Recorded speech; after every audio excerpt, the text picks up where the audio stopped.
نحمده ونستعين به ونستغفره ونعوذ بالله تعالى من شرور أنفسنا ومن سيئات أعمالنا. من يهده الله فلا مضل له ومن يضلل فلا هادي له،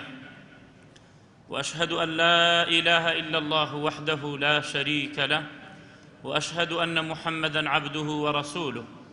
صلى الله عليه وعلى آله وصحبه أجمعين. يا أيها الذين آمنوا اتقوا الله حق تقاته ولا تموتن إلا وأنتم مسلمون. أما بعد، فإن أصدق الحديث كتاب الله، وخير الهدي هدي محمد صلى الله عليه وعلى آله وصحبه وسلم، وشر الأمور محدثاتها، وكل محدثة بدعة، وكل بدعة ضلالة، وكل ضلالة في النار. أما بعد، بپشتیوانی خوای پەروەردگار لە دەرسەکانی شەوانەمان ئینشاء الله کە دەستی پێکەین شەرحی کتێبی الکەبائرە ئیمامی ذەهەبی ڕەحمەتی خوای لێ بێت. چەند کەبیرەیەکە، چەند تاوانێکە،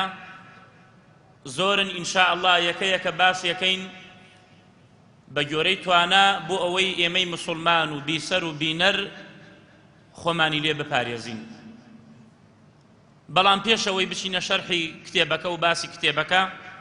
یەکەم کەبیرە و تعریفی کەبیرە چییە، حەزم کرد پێشەکی باسی خەتەری تاوان بکەین. خەتەری تاوانکردن کە خوای گەورە و میهرەبان لە قورئانەکەیدا لە چەنەها ئایەتدا ئاگادارمانەکاتەوە بۆ ئەوەی خۆمان بپارێزین لە چی؟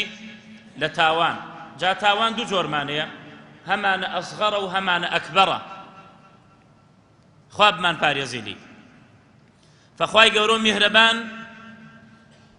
لە قورئانی پیرۆزدا ئەفەرمێت: وذروا ظاهر الإثم وباطنه إن الذين يكسبون الإثم سيجزون بما كانوا يقترفون. لسورة الأنعام ده واز بهن وذروا ظاهر الإثم وباطنه، جميع المعاصي من الأشياء المتعلقة بحقوق الله وحقوق عباده، أوي كتاوان برامبر خواي گەورە میهرەبان ئەنجامی ئەدەی و بەرامبەر بە عەبدەکانی خوا ئەنجامی ئەدەی. خوای گەورە میهرەبان نەهی لە عەبدەکانی کردووە هەموو تاوانێک باطن بێت یا ظاهر بێت، سر بێت یا عەلانی بێت، وەکو تاوانی دڵش، تاوانی دڵمان هەیە، وەکو کیبر و وەکو عوجب و وەکو ڕیا و ئەمانە هەمووی لە دڵایە. ئینسان هەیە متەکەبیرە، من كان في قلبه کبر لە دڵایە، ئەمە تاوانی دڵە. بۆیە خوای گەورە میهرەبان ئاگادارمانی کردووەتەوە، فەرموویەتی واز بهێنن لە هەموو تاوانێک کە دیارە و نادیارە. ئەو کەسانەی کەوا تاوان ئەنجامەدەن، مەعسیەتەکەن بە ئاشکرا و بە نهێنی، ئەوە ئەگەن بە جەزای خۆیان لە دنیا پێش قیامەتش. چکە هەندێک تاوان هەیە لە دنیا عقوبەی هەیە و لە قیامەتش عقوبەی هەیە. جا بە گۆرەی تاوانەکە و بە گۆرەی نیەتەکەت. وقال تعالى: وأطيعوا الله وأطيعوا الرسول واحذروا، احذروا معصية الله ومعصية رسوله فإن في ذلك الشر والخسران المبين. خوای تعالى فرميت جۆڕایەلی خوا بکەن، فەرمانی خوا جێبەجێ بکەن، و هەروەها گۆڕایەلی پێغەمبەر بکەن عليه الصلاة والسلام. بەڵام ئاگادار بن، نەکەن مخالفەیان بکەن، مخالفەی خوای گەورە نەکەن، مخالفەی پێغەمبەر نەکەن عليه الصلاة والسلام، چونکە سەرشۆڕی دنیا و قیامەتی تایە. واحذروا. ولا آيتك تردى أفرمي: يا أيها الذين آمنوا أطيعوا الله وأطيعوا الرسول ولا تبطلوا أعمالكم. جۆڕایەلی خوا و پێغەمبەری خوا بکەن عليه الصلاة والسلام، کردەوەکاتان بەتاڵ مەکەنەوە. واتە هەر کەسێ بە قسەی خوا و پێغەمبەری خوا عليه الصلاة والسلام ئیش نەکاو ئەو کاتە کردەوەکانی بەتاڵە بێت. وقال تعالى يوم تجد كل نفس ما عملت من خير محضرا. ئەبینی لە ڕۆژی قیامەتە هەموو کەسێک هەچ کردەوەیەکی چاکی کردووە لە ڕۆژی قیامەتە ئەیبینێ و حازرە بە چاوی خۆی. وما عملت من سوء تود لو أن بينها وبينه أمدا بعيدا. وهش خراپەیەکش بکەی هەچ مەعسیەتێ بکەی لە ڕۆژی قیامەتە کە پێتی نیشانەدەن تەمەنا ئەکەی بعد المشرق والمغرب کە ئەم تاوانە نەبینی و بەڵام هەیهاتە تاوانەکەشە بینی. ويحذركم الله نفسه. خوای گەورە میهرەبان ئاگادارتان نەکاتەوە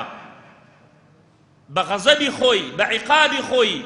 ئەوش ڕەحمەتێکە لەلایەن خوای پەروەردگارەوە کە ئاگادارمان نەکاتەوە. بەڵام والله رؤوف بالعباد.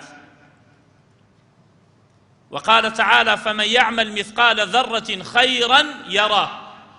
هەچ کەسێ مثقال ذرەیە خەیرەکە لە ڕۆژی قیامەتە ئەیبینێت. ومن يعمل مثقال ذرة شرا يراه.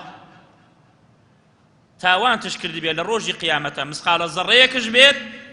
تێتە ڕێگاکەت و ئەیبینی. اتقوا النار ولو بشق تمرة ولو بكلمة طيبة.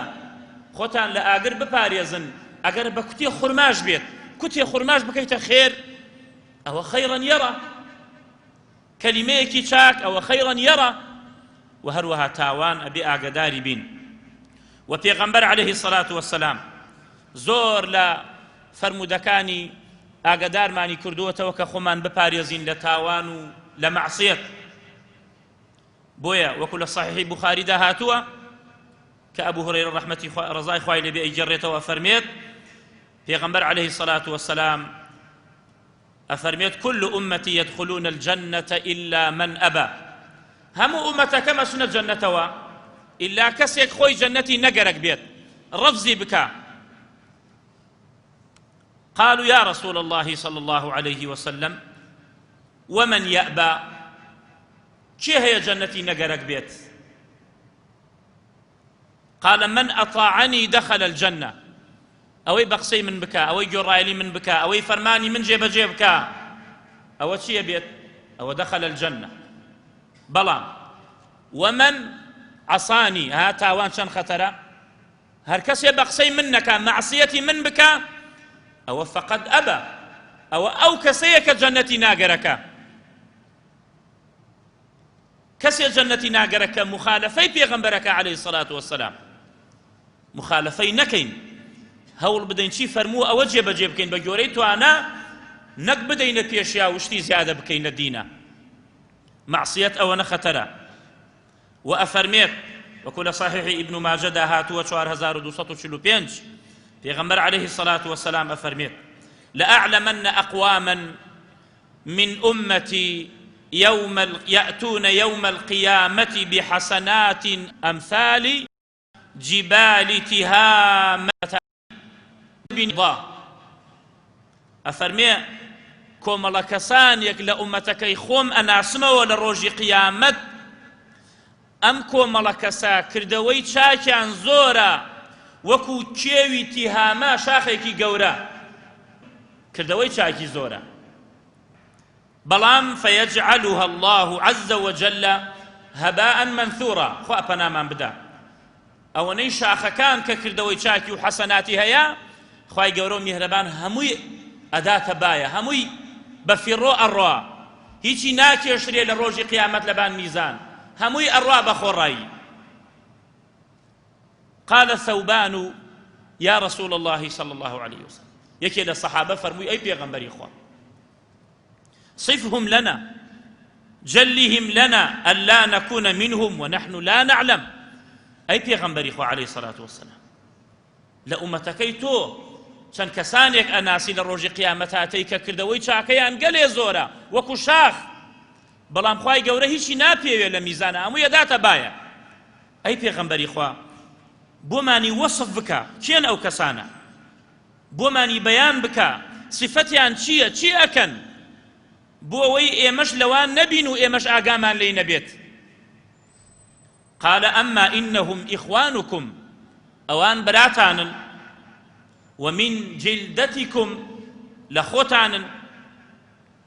ويأخذون من الليل كما تأخذون والشوان إيوة چون هلسن شو نيوجكن أوانش هلسن شو نيوجكن ولكنهم أقوام بلام أوانا قوم يكن كواكر دوي چاكيان زورا ولا قيامت بيوانا ناكريت إذا خلوا بمحارم الله أهم معصية شن خطرة إذا خلوا بمحارم الله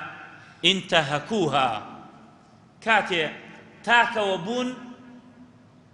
كزديار نبو لمخلوقات أوي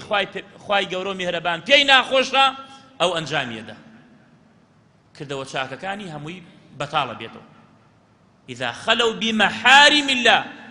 خواي قورو مهربان حد الحدود داناوا تعداي أو حد الحدود دانا نكين أوش حرام كان شتا حرام كان كخواي قورو مهربان لماني حرام كردوا بۆ کەسی وانە کردەوەی چاکی هەیە و ڕەنگە هاتشۆی جەماعەتش بکاو بەڵام شەو سەعات یەک کە کەس دیار نەما لە ماڵەوە کە هەرێکی شەیطانێکمان لە ماڵەوە هەیە کە سەیکی سەتەلایتێک لە ماڵەوە هەیە بتوانێت ئاوە دوگمەیەکە دەستی پیا بناو سەیری فیلمی خراپی پێ بکە بۆ نیمانە پیا و معقول زۆر معقول شەکاتێ لە دەرەوە ئەیبینی بە شان و شەوکەت لەگەڵ ژن و مناڵەکانیان دانیشتووە سەیری فیلمی بێئەخلاقیەکە لە ماڵەوە سەیری فیلمی ڕوت و قوت و بەرەڵاییەکە پەرژین بێ لە ڕووتان ئەوە حشمەت و شەوکەتی ئەو کەسە نایەڵێت و کاتێک کەس دیار نەبوو دزیەکە بکە کەس دیار نەبوو ڕیباکە بخوا کەس دیار نەبوو نەظەرەکە بکە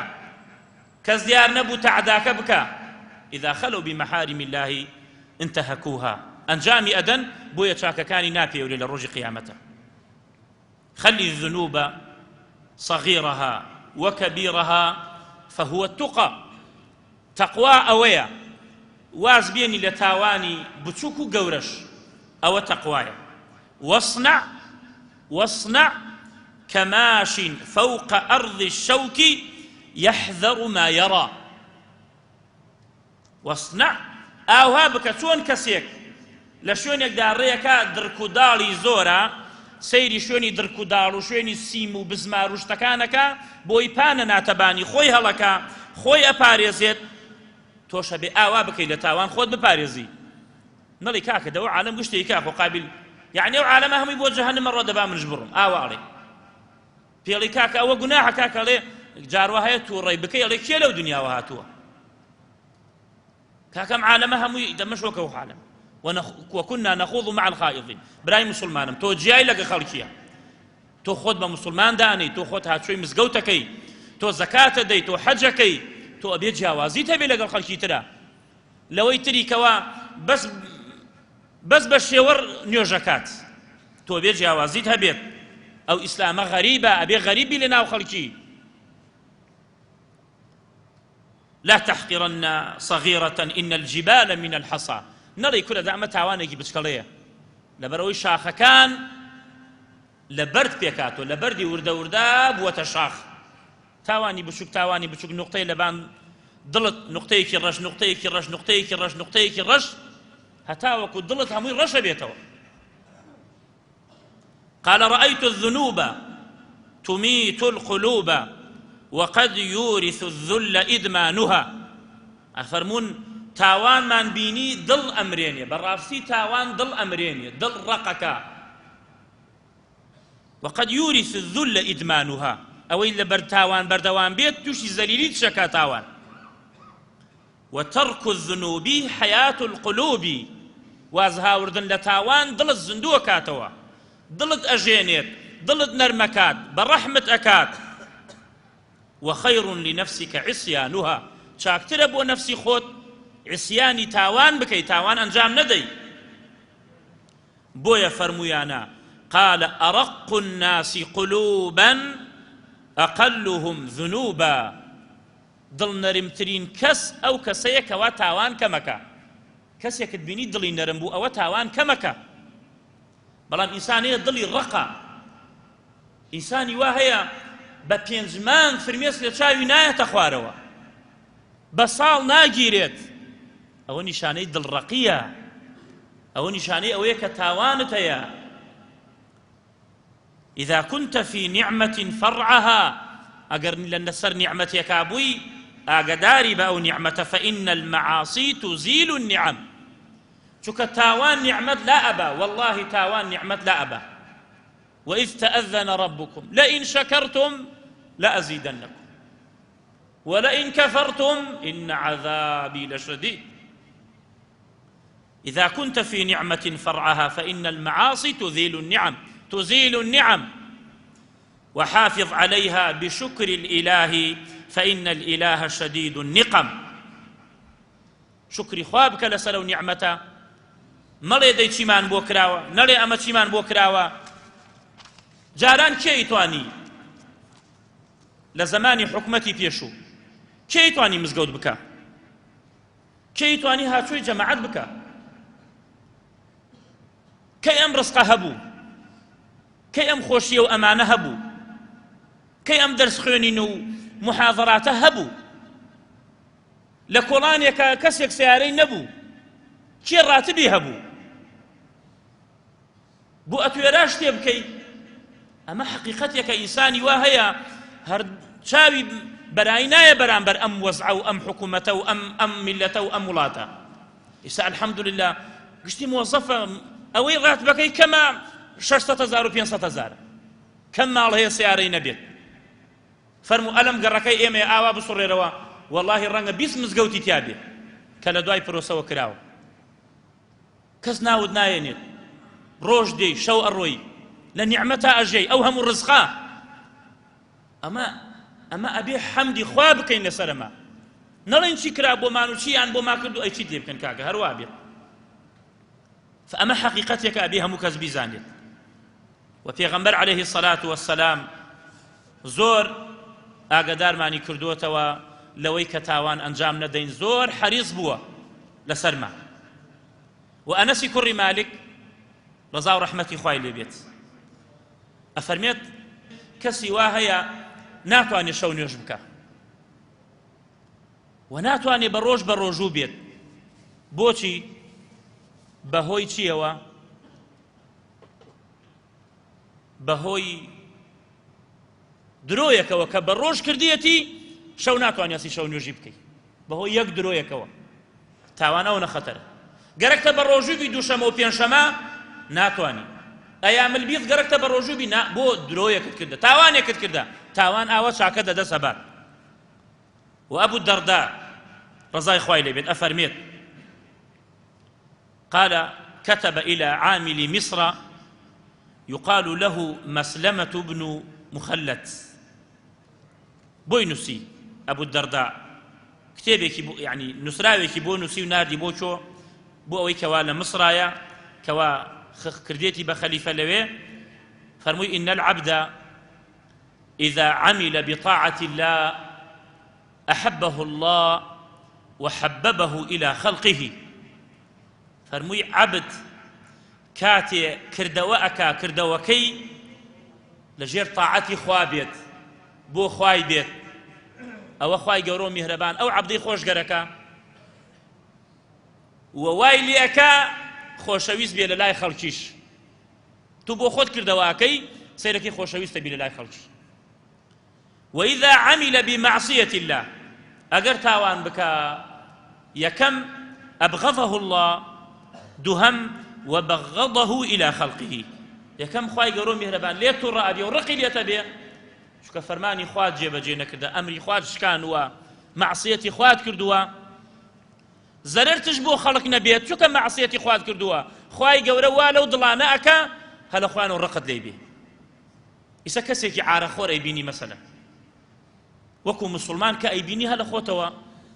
يكم رقد ليتي لبروك عارق خواتو معصيتي خواي كردوا. دوهم دڵت پێ ئەستێ ئەمە چی لەسەر لە شێواویەکایە من لە چی گومڕاییەکایە دەی ئەگەر بەیانی بیبینی تەوبەی کرد و هات بۆ مزگەوت وەڵڵاهی هەلە خۆتەوە دڵت خۆشە بێ فأبي نيتي مسلمان آوابيت بانقوا يعني بانخواز أبي آوهابيت أبي بالرحم بيت والله إستاكا وكو مسلمان همومان حەزەکەین هەموو خەڵکی باش بێت هەموو خەڵکی مسلمان بێت چاک بن بەڕەحم بن بەڵام بەدەستۆ نییە. عن جعفر بن محمد بن علي قال من أخرجه الله من ذل المعصية إلى عز التقوى أغناه بلا مال وأعزه بلا عشيرة وآنسه بلا أنيس رأسي فرموا رضا ورحمتي خواهي لبيت هر كسي خواهي قورون مهربان لزليلي تاوان دري بكا بو سربرزي تقوى تاوان خوي زليلية كتاوان نكردو دور كوتي تولى تاوان خريكي تقوى خوابوي أو كاتا سربرزبي أو خواهي قورون مهربان ضلي دولة منكا أقر مارشي نبيت با فقيرش بيت پیغمبر عليه الصلاة والسلام والله مانگ أهات مانگ تواو أبو آوا أبو همسا مانگ در أتشوه وأهات شست روج آقر لمالكي ناكراوه شست روج آقر لمالكي ناكراوه أغناه بلا مال خواهي قورو مهربان فرموي أي محمد عليه الصلاة والسلام أقر قرقت كيوي صفا شاخي صفا هموي أكما آلتون دائما بو شبري بدواته بيه فرموي نامي أي خواهي قورو يعني دولة من دل الدولة منك أقتو تقوى خوابكي وعزتت بيه بخشيت ببيه وي عشيرتش هبيت عشيرتت پشتت بقريت سزور كسي عشيرتي پشتتي عشرتي زورة عشرتي قورية سيركي لا كردواري خمان لتيري وقساكا بلا ما أقر كسي كي نبيه أقر تقوى خواهي هبيه خواهي قورو مهربان برزي كاتو ببي عشرتش وآنسه بلا أنيس ودائما هاوري دل خوشكري لقلياتا ببي أوي هاوري شي هبيت شيخ الإسلام ابن تيمية رحمة خواهي لبيت كأيان كرد السجنوا أي فرمو بخوا أقربم كجن أو شهيد أم كان السجنوا أو عبادتي خوا كان بوخم در مكان أو هجرته الروم أعوابه آنسه بلا أنيس. وعن الأوزاعي قال كان يقال من الكبائر أن يعمل الرجل الذنب فيحتقره أفرميد لتاوان قورا كان كسواها تاوان أكاد بكمي دانا كبكم الدانا أفرمي أو خوي لخويا كبائرة كل دي الله خوا دي الله أو خطره. كان لعمر بن عبد العزيز أخ وأخاه في الله عبد مملوك يقال له سالم فلما استخلف دعاه ذات يوم فأتاه فقال له يا سالم كاتبوا أمير المؤمنين عمر كري عبد العزيز أو برايك لبيناو خوايا خوشي قرق بباني كل بيود أي سالم إني أخاف أن لا أنجو من زور لو أترسم كنجاة من نبي للروج قيامته عمر كري عبد العزيز من زور لو أترسم كنجاة من نبي للروج قيامته قال إن كنت تخاف فنعم أجر بترسي أو اشتكي زور شاكا بترسي لو كنجاة النبي للروج قيامته أو اشتكي شاكا بترس قينا ولكني أخاف أن لا تخاف من لو أترسم كنترسي لبلوي إن الله أسكن عبدا دارا فأذنب فيها ذنبا واحدا خواهي قورو مهربان عبدك لشون يقدانا لدارك لبيت يقدانا كتيايا بو بلام تاوانك تيايا كرد فأخرجه من تلك الدار دركر لو مالك كويا جنته عبدك كويا آدم سلامي خوي عليه السلام آدم لجنة نبو يكتاوانكي نكرت وناداهما ربهما ألم أنهكما عن تلكما الشجرة بيتانا منود بس لو دار مخون ئێتر لە چییە خۆ دارەکان ترشی هەمووی وەک ئەو دارە بوو بەس لەو دارە مەخۆ خواردی خوای گەورە و میهرەبان چی پێفەرموو قال اهبطوا منها جميعا وەرنە خوار و هەمووتان دەرچنە دەرەوە یەک تاوانی کرد وأفرمي سالم بعمر كر عبد العزيز ونحن أصحاب ذنوب كثيرة إما تاواني زور أكين نريد أن نسكن تلك الدار قالك ما نبتشينا أو شنو بتشينا أو خانقوة بتشينا أو جنة بشو تاوانكين بروش تاوانكين بتما أويشين جاءوا عبد أخوة تاوانك كر أما باسي خطري تاوانك باسي قوري تاوانك كخماني لي بباريزين وقال ترك الخطيئة أيسر من طلب التوبة ترك الخطيئة أيسر من طلب التوبة وازهاوردن لقناه آسانتر لو يقناه بكي ودعي توبة بكي چير إخوة توبة قد يقبلك سطاسط يعني ختمة هاورده تواو بلام أول جا خود بباريزا وقال محمد بن إبراهيم سمعت أبي يقول إذا لم تطع ربك فلا تأكل رزقه وإذا لم تجب نهيه فاخرج من مملكته وإذا لم ترض بفعله فاطلب ربا سواه وإذا عصيته فاخرج إلى مكان لا يراك فرميت أجر بقصي خواي جورو مهربان ناكي دخ رزقكيشي مخو وأجر واز لقد كلا وكان ناهيني درت ولا مملكتك إخوا بوشوري وأجر رازيني بخواي جورا داوي خواي كيتر بكلا شو هيني خواي كيتر وأجر تاوان تكرت بشو بوشوني تاوان بك كخواي جورو مهربان ندبيني شوني كي خواي جورو مهربان ندبيني نيه كواتا خوتان بباريزن لتاوان قال عرفت الشر لا للشر ولكن لتوقيه ومن لا يعرف الشر من الخير يقع فيه أفرمي الشر مناسي بو أو النم ناسي أنجامي بدم بو أو الشر مناسي بو يخومي لي بباريزم وهركسي شر خير ليك جانكاتوا لجاتي خير أكيوتا ناو شروا فبويا كتابي كبائر إمام ذهبي رحمة خواه ليبيت جاري وهي إما تاواني قوراكين بخو مانش نازاني ياوكو تذكيريك بوي خوماني ليه بباريزين قال تعالى فكلا أخذنا بذنبه أو أمتاني بيش إما خواهي قورو مهربان هموياني لناو دابتي بهوي تاوانا كان يعني فمنهم من أرسلنا عليه حاصبة ومنهم من أخذته الصيحة ومنهم من خسفنا به الأرض ومنهم من أغرقنا بوشي خواهي جانوات ليان كرت وما كان الله ليظلمهم خواهي قولوا مهربان ظلمي ليان نكرت ولكن كانوا أنفسهم يظلمون خويان ظلميان لخويان كرت فلما آسفونا انتقمنا منهم كاتي إيميان توركرد إيمك طولمان ليان سنو دائما أو بك قاعدة لبيشاوي خود ولا يظلم ربك أحدا خواهي قولوا مهربان قد ظلم نكسناك وما أصابكم من مصيبة فبما كسبت أيديكم حس مصيبة يدي بسرتانا بهوي تاواني خومانا وتا بخوا بهوي تاواني خومانا وتا ظهر الفساد في البر والبحر بما كسبت أيدي الناس فسادي لبر بحرا كأبيك بهوي تاواني خلشية فما الذي أخرج الأبوين من الجنة دار اللذة والنعيم والسرور إلى دار الآلام والأحزان والمصائب چیشتێک باوکو دایکمانی دەرکرد لە جەنەت ئەو شوێنە خۆشە بۆ ئەم دنیا مەشەقەتە وما الذي أخرج إبليس من السماء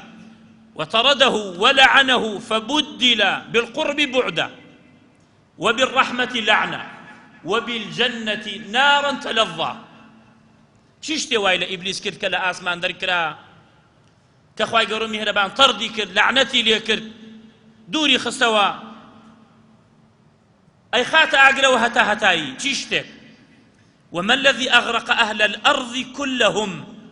حتى على الماء فوق رؤوس الجبال